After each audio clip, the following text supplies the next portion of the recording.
In 1992, Charles Keating was sentenced to 10 years in a California state prison for defrauding tens of thousands of ordinary Americans out of their life savings. He was also the man who paid for this film. The film is called Perversion for Profit. Made in 1965, it runs about 30 minutes and looks exactly like what it sounds like: a sustained televised alarm about how pornography is unraveling the moral fabric of American civilization. George Putnam narrates.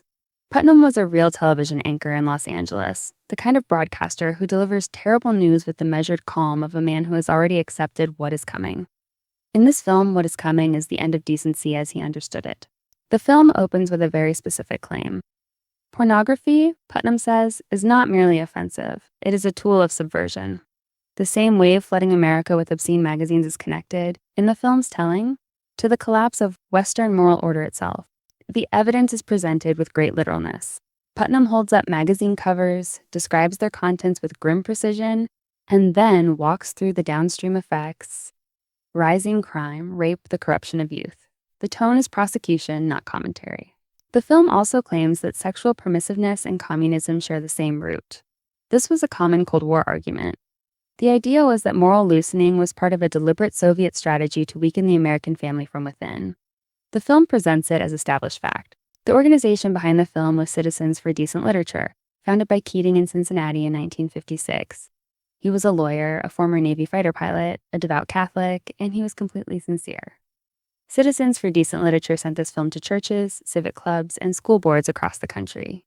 Keating himself testified before the President's Commission on Obscenity and Pornography in 1970, one of its appointed members. When the commission's research found that pornography was not meaningfully linked to criminal behavior, Keating filed a dissenting report. He rejected the findings entirely. That was where the story stood in 1983. Then Keating bought a bank. In 1984, Keating acquired Lincoln Savings and Loan, a California thrift. He used it to finance high-risk real estate ventures, paid himself enormous compensation, and when federal regulators raised concerns, he turned to 5 United States senators for assistance. Those senators contacted regulators on his behalf. The press called them the Keating Five. Lincoln Savings collapsed in 1989. More than 21,000 bondholders, many of them retirees who had been told by Lincoln's own employees that their bonds were equivalent in safety to federally insured deposits, lost hundreds of millions of dollars. The federal bailout of the institution cost taxpayers over $2 billion. A California state court convicted Keating on securities fraud charges in 1992 and sentenced him to 10 years. A federal court subsequently convicted him on 73 counts of racketeering, fraud, and conspiracy and sentenced him to 12 years and 5 months. He served roughly 4.5 years before both sets of convictions were vacated on procedural grounds. Neither the state nor the federal government retried him. The reversals were legal technicalities having to do with jury instructions and how much pretrial publicity had tainted the proceedings. The losses to those 21,000 investors were not reversed. Perversion for profit did not cause the savings and loan collapse.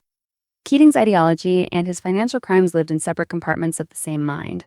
But there is something genuinely disorienting about watching a man hold up magazines and speak with absolute moral authority about the corrupting power of greed and selfishness, knowing what came next.